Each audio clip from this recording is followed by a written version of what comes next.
जय श्री राम। शंखनाद में आपका स्वागत है। दिसंबर की छुट्टियां मनाकर क्रिसमस पर पार्टी करके आखिरकार राहुल गांधी भारत लौटे और उन्होंने सोचा था कि अपना पार्टी वार्टी के मूड में आए हैं, यहाँ पर अब सीडब्ल्यूसी की बैठक लेंगे, राजा की तरह बैठेंगे और सबको कमांड देंगे, किसी के कान खींचेंगे, लंगड़ा घोड़ा बूढ़ा घोड़ा बोलेंगे और जो है अपनी नाकामियों का भार जो है दूसरों पर डालकर निकल जाएंगे। लेकिन देखिए, राहुल गांधी की उम्मीदों पर पानी फिर गया, क्योंकि जो सीडब्ल्यूसी की बैठक हुई, कांग्रेस वर्किंग कमेटी की बैठक हुई, उसमें जो हंगामा हुआ है, जो सवाल उठे हैं और जो राहुल गांधी को फिर से उनके नेतृत्व पर प्रश्न चिन्ह खड़ा हो गया है, उससे राहुल गांधी के लिए जो बैठक थी वो बिल्कुल अच्छी नहीं रही। लेकिन सिर्फ इतना ही नहीं था, इस बैठक में गांधी परिवार का झगड़ा और निकलकर और खुलकर सामने आ गया, क्योंकि इस बैठक में प्रियंका गांधी नहीं थी और वो या नहीं आई या उन्हें आने नहीं दिया गया।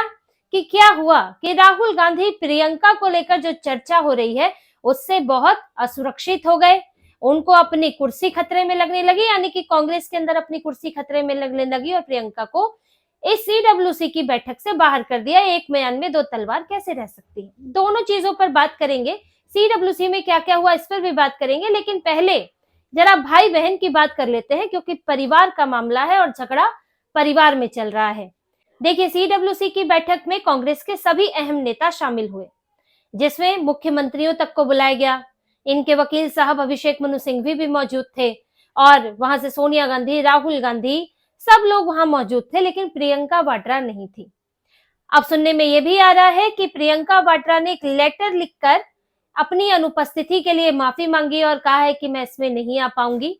लेकिन अब देखिए, लेटर लिखा गया है कि लेटर लिखवाया गया है, तो कांग्रेस जानती है कि अगर सीडब्ल्यूसी में प्रियंका आ जाती और जैसा कि माहौल बना हुआ है कांग्रेस के अंदर, तो उसमें ये बात उठती कि अब नेतृत्व राहुल गांधी करे कि नेतृत्व प्रियंका करे। सोनिया गांधी तो नेतृत्व छोड़ चुकी हैं, खड़गे जो हैं वो तो कहने के अध्यक्ष हैं, केसी वेणुगोपाल सलाहकार है, राहुल गांधी के करीबी नेता है, लेकिन कांग्रेस कौन चलाएगा। तो अब पिछले कुछ दिनों में मांग उठी है कि कांग्रेस अब प्रियंका को चलानी चाहिए, जैसे कि इन्हीं की पार्टी के नेता इमरान मसूद ने कहा था कि प्रियंका को अगर पीएम बना देते तो वो ये कर देती, बांग्लादेश में ऐसा कर देती, वैसा कर देती।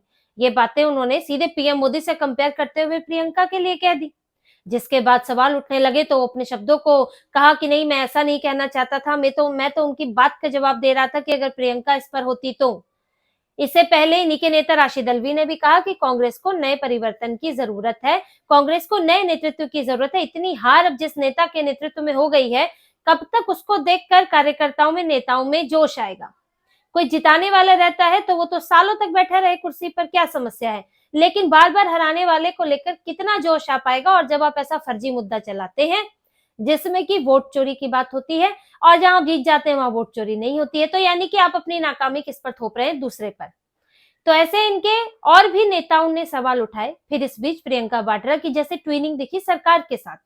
पहले वो नितिन गडकरी से मिलने गई, वहां पर वायनाड को लेकर बात हुई, नितिन गडकरी ने जो कुछ बनाया था वो उन्हें खाने को दिया, बहुत अच्छी बात हुई माहौल में। उसके बाद एक टी पार्टी हुई, ये पार्टी हुई जब सत्र खत्म हो गया। तो ये एक परंपरा है कि जब सत्र खत्म हो जाता है तो स्पीकर सत्ता पक्ष और विपक्ष के नेताओं को, सबको नहीं बुलाया जाता है लेकिन खास नेताओं को बुलाया जाता है जो अपनी पार्टी का नेतृत्व कर रहे हैं, उनके साथ एक चाय पी जाती है और एक माहौल को बेहतर बनाने की कोशिश होती है, क्योंकि सत्र के दौरान थोड़ा हंगामा हो जाता है, तू मैं हो जाती है, इसीलिए। लेकिन राहुल गांधी ने पिछली बार ये परंपरा तोड़ दी, ये नहीं गए, इंडिया अलायंस वाले भी नहीं गए इनके चक्कर में, बाकी भी। लेकिन इस बार प्रियंका वाड्रा गई, तस्वीरें आई, वो बैठी हुई थी रक्षा मंत्री राजनाथ सिंह के बगल में, कुर्सी पर बैठी थी। उस तरफ बैठे हुए थे पीएम मोदी, फिर स्पीकर भी बैठे हुए थे और कुछ और दूसरी पार्टियों के, विपक्ष के भी नेता वहां पर मौजूद थे। लेकिन प्रियंका वाड्रा को कहां जगह दी गई थी, सीधे रक्षा मंत्री के बगल में, बल्कि उनसे पहले किरण रिजिजू बैठे थे, वो हटे और प्रियंका को जगह दी गई। जिसके बाद प्रियंका को लेकर एक और बात होने लगी कि वो कोऑर्डिनेशन अच्छा करती हैं। जो राहुल गांधी हमेशा तलवार लेकर ही खड़े रहते हैं, वही प्रियंका जो है वो अच्छे संबंधों के साथ चीजों को आगे बढ़ाना चाहती है। सत्ता पक्ष के साथ हमेशा लड़ने की जरूरत नहीं होती है, कभी ऐसा बीजेपी ने भी नहीं किया कांग्रेस के साथ, लेकिन कांग्रेस अब इसी पर उतर आई है, खासतौर से राहुल गांधी। और प्रियंका राहुल गांधी की तरह अब शब्दों का इस्तेमाल नहीं करती है। तो प्रियंका की खासियतों की बात होने लगी। अब जिससे राहुल गांधी जो विदेश में पार्टी मना रहे थे या भारत की बुराई करने में लगे थे अलग अलग जगहों पर, अब उनके लिए खतरा तो पैदा होना ही था। उनके सलाहकारों ने तो उनसे बात की कि भाई जल्दी आइए, अपनी कुर्सी लीजिए, वरना खिसक जाएगी। तो राहुल गांधी आए और कांग्रेस का की जो एक सीडब्ल्यूसी एक बड़ी इनकी बैठक मानी जाती है जो अलग अलग राज्यों में होती है, उसमें जो नेतृत्व कर रहा है वही कांग्रेस का सर्वे सर्वा है, उसमें से प्रियंका को बाहर कर दिया। यानी कि नेतृत्व करने वालों की सूची में ऊपर तो छोड़ दीजिए नाम, सूची में भी उनका नाम नहीं रखा कि कहीं इसकी भी चर्चा ना हो जाए प्रियंका और राहुल के मुद्दे को लेकर। तो प्रियंका को इस मीटिंग से बाहर रखा गया और उनको शामिल नहीं किया गया। और प्रियंका भी अगर कुछ मुद्दे उठा देती, कुछ चीजें या प्रियंका को लेकर प्रियंका से कुछ सवाल पूछे जाते, पार्टी के नेता उनसे कुछ महत्वपूर्ण चीजें पूछ लेते, तो ये राहुल की फजीहत हो जाती, इसीलिए बाहर कर दिया गया। लेकिन देखिए राहुल गांधी के लिए इस पर भी चैन नहीं पड़ा है, उनके लिए फिर भी सुकून नहीं आया है, क्योंकि जो प्रियंका ने नहीं किया या प्रियंका के होने से जो हो सकता था वो दिग्विजय सिंह ने कर दिया। दिग्विजय सिंह ने राहुल गांधी पर सवाल उठा दिए, संगठन पर सवाल उठा दिए, नेतृत्व क्षमता पर सवाल उठा दिए। उन्होंने एक तस्वीर पोस्ट की जो बीजेपी की तस्वीर थी, बीजेपी की संगठन की मीटिंग थी, जिसमें बहुत पुरानी तस्वीर है, जिसमें पीएम मोदी जमीन पर बैठे हुए हैं, कुछ बड़े नेता कुर्सी पर बैठे हैं। उन्होंने कहा कि ये होता है संगठन जिसमें एक जमीन पर बैठा हुआ नेता पहले मुख्यमंत्री बनता है, फिर प्रधानमंत्री बनता है। उन्होंने आरएसएस और बीजेपी के संगठन की तारीफ की, संगठन क्षमता की तारीफ की और अपनी पोस्ट का अंत किया जय सिया राम से। साथ ही कांग्रेस को भी सलाह दी और राहुल गांधी के लिए भी उन्होंने लिखा कि राहुल गांधी सामाजिक मुद्दे अच्छे से उठाते हैं, लेकिन संगठन की चीजों पर भी ध्यान देना चाहिए। अब राहुल गांधी और मल्लिकार्जुन खड़गे, सोनिया गांधी कहां मुंह दिखाएं, कैसे मीडिया का जवाब दे, इन्हीं का नेता इनको जवाब दे रहा है। यही कहना था कि राजा साहब बन के पार्टी नहीं चलती है, आपको पार्टी में संगठन में मजबूत करना होता है।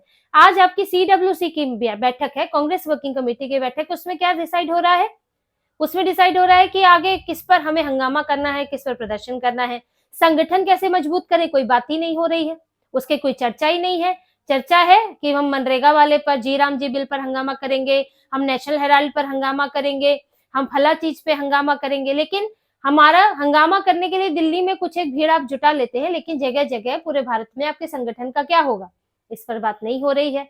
तो फिर आपके जब संगठन मजबूत नहीं होगा तो फिर आपकी पार्टी कैसे टिक पाएगी? तो दिग्विजय सिंह ने यही सलाह दी और इस फोटो के बाद तो बहुत हंगामा हुआ है कि दिग्विजय सिंह ने परतें खोल दी कांग्रेस की। और जय सिया राम जो उन्होंने लिखा वो भी एक संकेत है, क्योंकि यही दिग्विजय सिंह है जो हिंदुओं पर सवाल उठाते हैं, हिंदू भगवानों पर सवाल उठाते हैं, हिंदुओं को आतंकी तक बना चुके हैं, तरह तरह की कॉन्स्पिरेसी कर चुके हैं, मॉफ्ड फोटो डाल चुके हैं हिंदुओं के खिलाफ मस्जिद को लेकर। लेकिन वो दिग्विजय सिंह जय सिया राम लिख रहे हैं, तो यानी कि कांग्रेस को बड़ा संकेत देने की कोशिश में है। इसके अलावा शशि थरूर भी पहुंचे थे, जो कि पहले की मीटिंग्स में नहीं गए थे, लेकिन इस मीटिंग में वो आए। ये बड़ी मीटिंग थी, पहले की मीटिंग में कई और लोग भी गायब थे और कुछ एक बार तो पीएम मोदी के कार्यक्रम में चले गए थे, लेकिन कांग्रेस की मीटिंग में नहीं गए थे। इस बार वो गए और बात हुई पार्टी लाइन की कि पार्टी लाइन के खिलाफ चीजें जाती हैं, लोग बोलते हैं, तो वहां बात उठी कि पार्टी लाइन डिसाइड कैसे होगी। आखिर राहुल गांधी जब कुछ लिखेंगे, सोनिया गांधी कुछ लिखेंगी, तब जाके आपकी पार्टी लाइन बनेगी। आखिर किसी नेता के यहाँ तो मीडिया वाले किसी के भी आगे माइक लगाकर सवाल पूछ लेते हैं, इधर से मुद्दा आया उधर पूछ लिया, तो कैसे आपकी पार्टी लाइन बनेगी? क्या राहुल गांधी के बोलने का इंतजार करना चाहिए और हमें मीडिया का जवाब नहीं देना चाहिए? हमें जवाब देना पड़ेगा और हम फिर अपनी समझ के हिसाब से जवाब देंगे कि अगर आप भारत की बुराई होगी, आप प्रधानमंत्री पर सवाल उठाएंगे विदेशी मामलों पर, तो शशि थरूर जैसे व्यक्ति क्या कहेंगे कि नहीं बहुत अच्छी बात है। वो यही कह रहे हैं कि भारत के प्रधानमंत्री को गलत कहना मतलब कि भारत को गलत कहना, भारत के प्रधानमंत्री हार गए कहना यानी कि भारत हार गया कहना, क्योंकि विदेश नीति किसी पार्टी की नहीं होती है, वो देश की होती है। तो अंदरूनी तौर पर हम कुछ कहते रहे एक अलग बात है, लेकिन विदेशी मामलों पर हमें अपने प्रधानमंत्री को भारत का नेता, भारत का प्रतिनिधित्व करने वाला नेता मानकर चलना चाहिए, ना कि किसी पार्टी का नेता। उनका कहने का मतलब यही था। तो अब क्या वो पहले राहुल गांधी से अप्रूवल लेंगे कि ये बोलना चाहिए कि नहीं? और हंगामा तो तब और हो गया जब कर्नाटक और पश्चिम बंगाल की बात आई। कर्नाटक में आपने सिद्धारमैया को बुलाया, सीएम को बुलाया, अपने दूसरे भी राज्यों के सीएम को बुलाया, लेकिन डीके शिव कुमार को नहीं बुलाया। वो भी तो डिप्टी सीएम थे, आप बुला सकते थे, कोई बड़ी बात नहीं थी। इस वक्त वैसे ही टकराव चल रहा है, लेकिन वहां कर्नाटक में बात नहीं की। आपने टकराव भी बढ़ा दिया। डीके शिव कुमार मायूसी के साथ मीडिया में बोल रहे हैं कि हाँ मुझे नहीं पता है, बस मुझे पता है कुछ मुख्यमंत्री को बुलाया गया, यानी कि उन्हें बुरा लगा और आपने खाई और बढ़ा दी। लेकिन यहाँ पर मल्लिकार्जुन खड़गे जो है वो खुद राज्य के नेताओं पर सवाल उठाते हैं और कहते हैं नहीं जी, आलाकमान की कोई गलती नहीं है, आलाकमान नहीं तो समझौता कराया था। डीके शिव कुमार तो यही बोल रहे हैं कि सोनिया गांधी के सामने 2.5 साल हुआ था।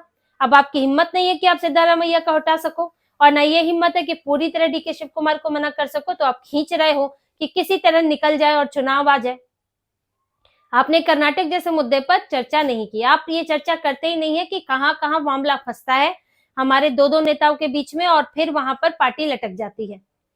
पश्चिम बंगाल की बात हुई क्योंकि पश्चिम बंगाल का चुनाव आ रहा है और पश्चिम बंगाल यहाँ सीडब्ल्यूसी में अधीर रंजन चौधरी भी थे।